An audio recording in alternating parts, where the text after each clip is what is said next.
Hablando de personas a las que hemos invitado pero con las que ha resultado muy difícil o imposible cerrar fechas, creo que tenemos que hablar con franqueza de lo que ha sucedido con representantes del espacio de Podemos. Como sabréis, bueno, arrancamos este podcast precisamente entrevistando a Beatriz Gimeno e Isa Serra. Quisimos ofrecer aquí un espacio para denunciar la cacería mediática y judicial contra figuras de Podemos y contra el Ministerio de Igualdad de Irene Montero. Sin embargo, poco después dejaron de contestarnos y de aceptar invitaciones desde el espacio de Podemos.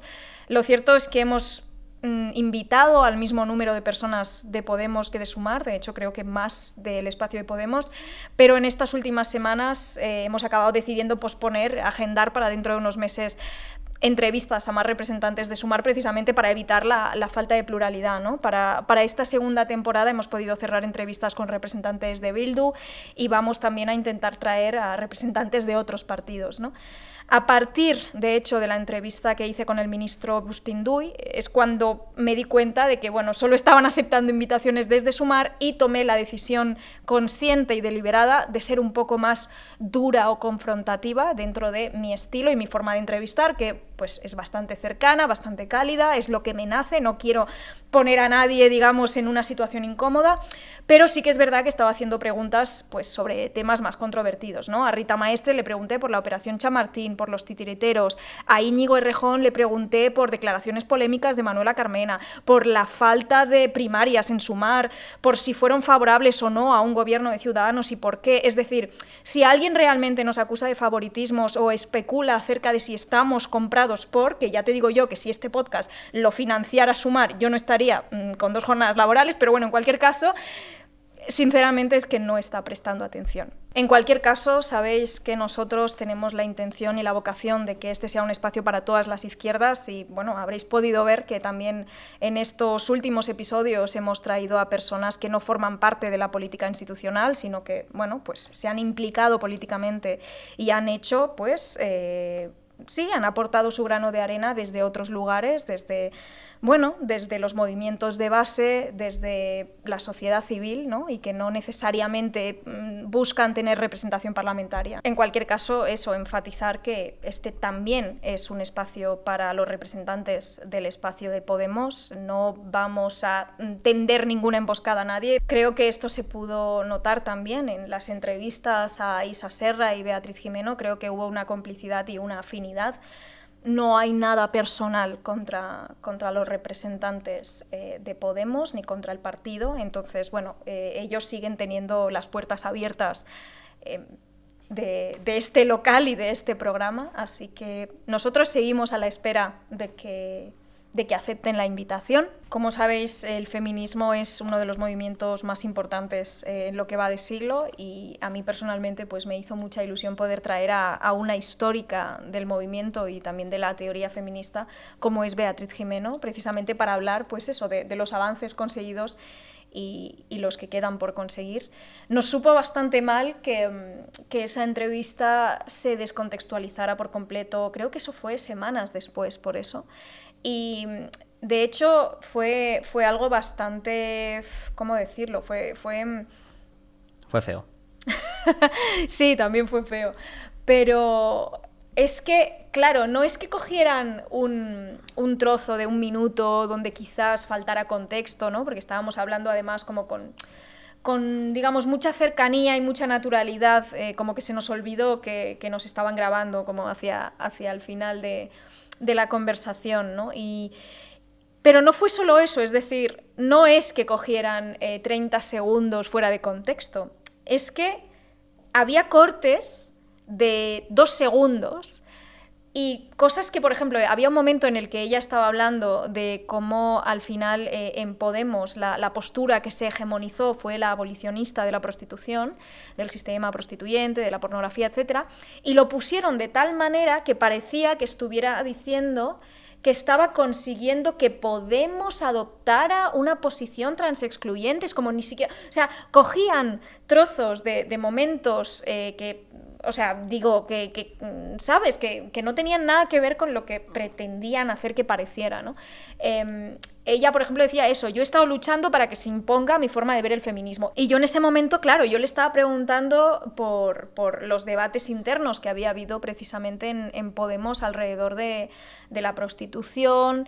Y claro, ella se refería a eso. Y lo editaron de tal manera, o sea, lo pusieron eso en medio de una frase, que igual esa frase era en el minuto 12, y este corte que añadían en medio era del minuto 53. ¿Sabes lo que te quiero decir? O sea, era como además unos cortes muy, muy claros. Me preocupó un poco al principio que la gente le diera cierto peso, pero luego nos dimos cuenta de que cualquier persona que estuviera mínimamente familiarizada con la trayectoria de Beatriz Gimeno sabía que, bueno, que eran acusaciones infundadas y que además estaba editado a mala hostia, ¿sabes? Creo que no tuvimos tampoco ningún contratiempo a nivel técnico ni nada por el estilo. Fue más bien pues eso, esa controversia que además se produjo semanas después, creo, de la emisión, de hecho. Bueno, además algo que sorprende mucho es que precisamente esto no es que lo hiciese la ultraderecha o enemigos del partido de Podemos. Bueno, que sepamos.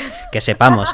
Pero quiero decir que la gente que manipuló estas declaraciones sí. no eran enemigos de Podemos. Eran cuentas, yo estoy bastante convencido, de disciplinamiento interno de Podemos. O sea, hay cuentas que las llevan acosadores directamente y que su estrategia es la de establecer estrategias de acoso y derribo propiamente dichas. Nosotros desde aquí hemos mencionado algunas alguna vez en el canal de Sergio Gregori, pero vamos, que nos sorprendió especialmente que la gente que cargaba contra un miembro de Podemos fuesen cuentas de redes sociales afines a Podemos. Y además que a Beatriz Gimeno durante años se la ha linchado por ser transinclusiva.